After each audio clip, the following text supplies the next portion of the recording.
What's going on with my fly hippie family? It's your boy Izzy, and we here today with a take on the WNBA. An interesting tweet was tweeted out by a lady that goes by the name of Carrington. Hopefully I didn't butcher her name.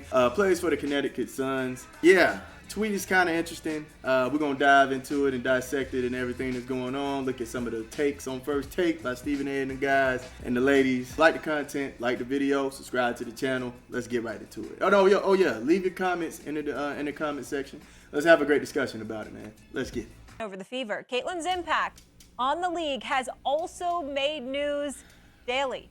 She was asked by a reporter on how she feels about people using her name for racism, misogyny, etc. Here's Caitlyn. It's not something I can control, so I don't put too much thought and time into thinking about things like that. And to be honest, I don't see a lot of it. Like I've said, basketball's my job. Everything on the outside, I can't control that, so I'm not going to spend time thinking about that. People can talk about what they want to talk about, create conversations about whatever it is. But I think for myself, I'm just here to play basketball. I understand your focus, but I'm just curious though, are you bothered that folks would attempt to weaponize your name in whatever fight they're fighting? No, I don't see it. That's not where my focus is. My focus is here and on basketball, and that's where it needs to be, and that's where it has been, and I'm just trying to get better on a daily basis. All right, that response prompted Carrington to post this on X. How one cannot be bothered by their name being used to justify racism, bigotry, misogyny, xenophobia, homophobia, and the intersectionalities of all of them is nuts. We see the expletive. We have a platform. We have a voice. They all hold weight. Silence is a luxury. Here's Clark on people using her name being weaponized for racism. Caitlyn, I know you mentioned that, you want to focus straight on basketball. Definitely respect that. But just to ask you directly, when people use your name for racism, misogyny, whatever, what is your response to that specifically? Yeah, I think it's disappointing. I think, everybody in our world, deserves the same amount of respect. The women on our league deserve the same amount of respect. So people should not be using my name to push those agendas. It's disappointing. It's not acceptable. But yeah, this league is a league I grew up admiring and wanting to be a part of. Some of the women in this league were my biggest idols and role models growing up and helped me want to achieve this moment right here that I get to play in every single night. So just treating every single woman in this league with the same amount of respect, I think is just a basic human thing that everybody should do. Just be a kind person and treat them, how you would want to be treated. And I think it's, very simple. Okay, before I let them ride, I just got a few things to say about it. Now, I'm always on the fair fence, bro, of everything, right? I listen to the people who say, oh, man, Caitlyn Clark is not a star. She's not this and that and the third. She don't deserve to be on the USA team. She's nobody. I listen to that side, and I also listen to the people who, who also agree with some of the things that I've been saying as far as how she moves the needle. She's the media maker. She can basically just help the WNBA just take that company to a whole nother level, right?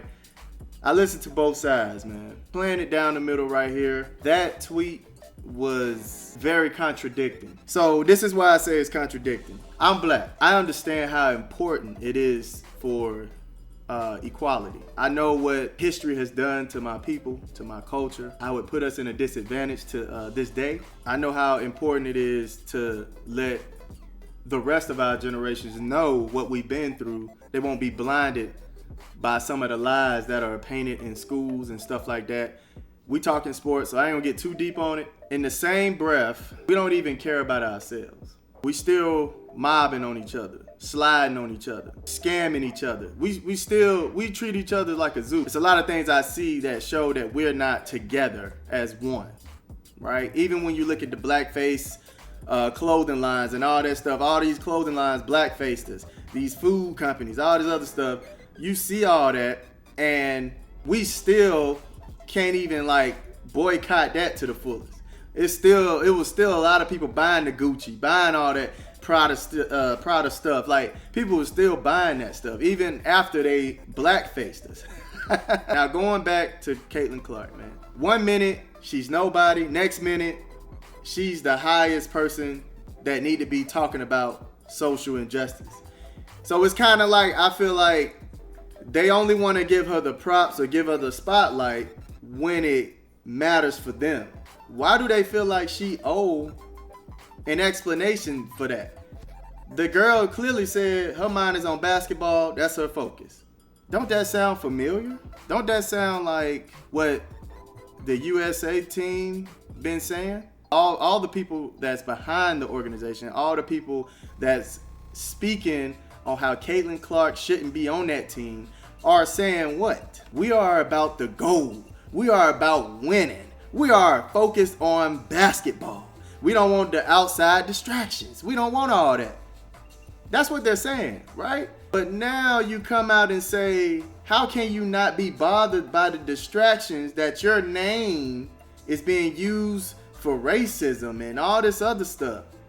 How can you not care about that? But the fact that y'all saying y'all don't want her to be the face, but y'all want her to move around like LeBron James, like she got to be talking about social injustice, and like that is insane. She don't have to be talking about nothing. She don't owe that to us. Don't do that to her. She never came out of her mouth and said anything racist. She never did anything wrong to the black community. She never said anything out of pocket. She can't control what another grown person says. She can't. That was Caitlyn's response after the Carrington tweet. The reporter had asked her about that. Chene, I want to come to you here and welcome into the show. Didn't get to say hi earlier. What's your reaction to everything that transpired yesterday? Well, the demographics of the WNBA has made the league ripe for weaponization. It is true. And if you think about it, it's a league that is predominantly black. It is an inclusive league, a league that makes one of its core pillars advocacy.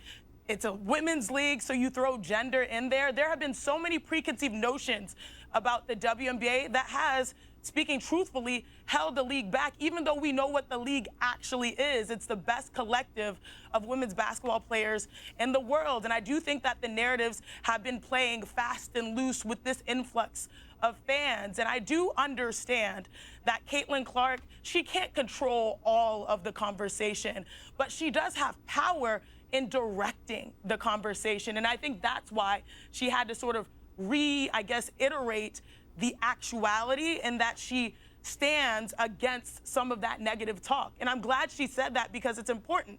I played in the WNBA for 10 years, and I always tell people when I think of the W, there are 3 core truths. 1, it's the best, most competitive women's basketball league in the world. 2, you think about the WNBA, I always tell people it's like that song, I'm every woman. I can't sing, okay? But you can find every woman in the WNBA. What I love about the W is that we may not all agree. We exist on a spectrum, but we create space for everyone to coexist. And third, the third pillar has emerged as of late based off of, I would even go back to 2020, the social justice advocacy. Most importantly, that third is the notion of advocacy, because we understand as a league that is of predominantly black women, we have no choice but to speak on important issues, and we don't run from them. We are the ones that have these difficult conversations because we realize that if you don't stand for something, everyone else will control the narrative for you. And you can fall for anything. I think it's more of a personal principle. And so I know it's a difficult position for Caitlyn Clark to be thrust into the spotlight where she's going up against the best of the best and having to deal with, I guess, the weight of the crown, right? Heavy is the head that wears the crown. And I think this is something that she is discovering.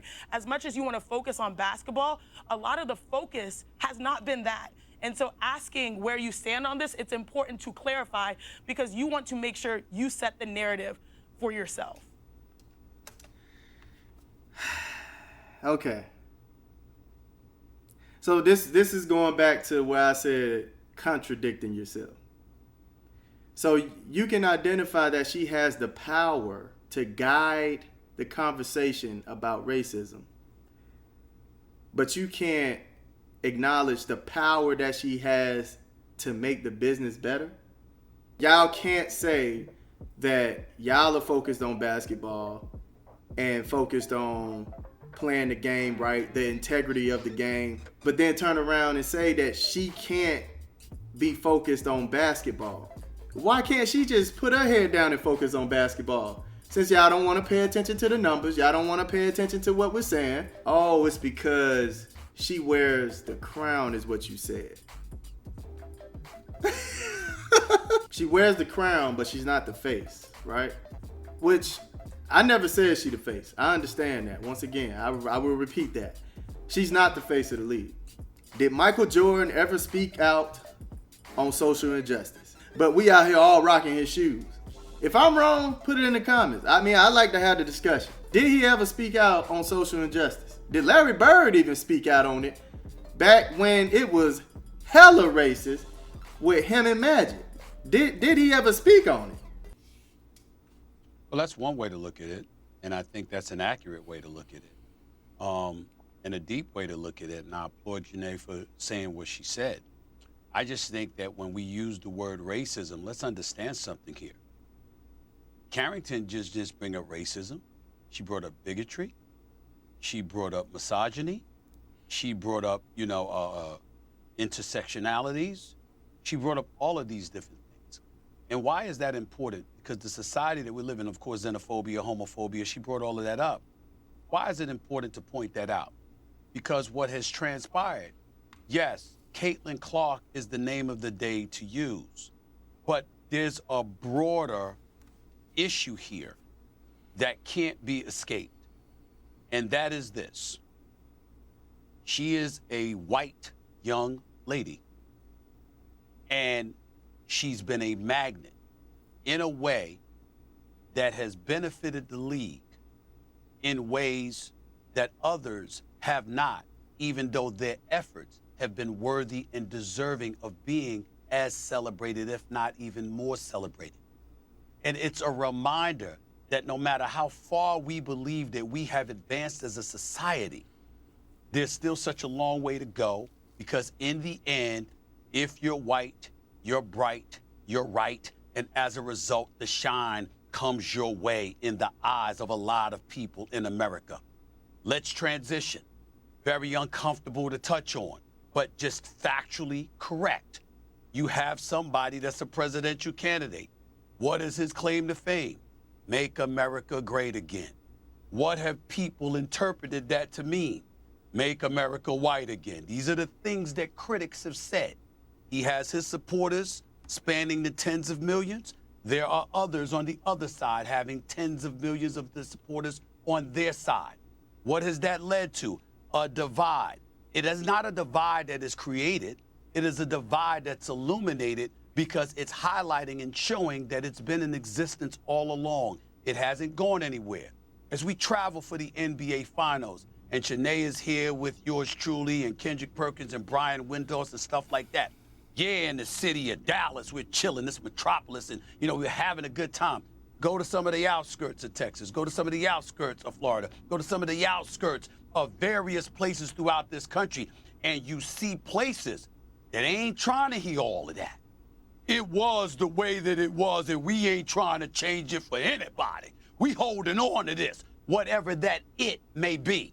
And as a result of that, we find ourselves on too many occasions witnessing the conflict that we thought had subsided, that we thought had evaporated before our very eyes. And what we've learned is it has not. It has not. So when Carrington spoke up, I got where she was coming from. I certainly don't hold Caitlyn Clark accountable for that. But what Caitlyn Clark has to understand is that it's not really you personally.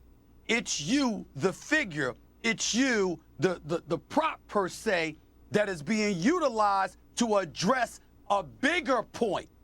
Okay, so basically, Stephen A. was on point when he said, I wouldn't hold her accountable for that.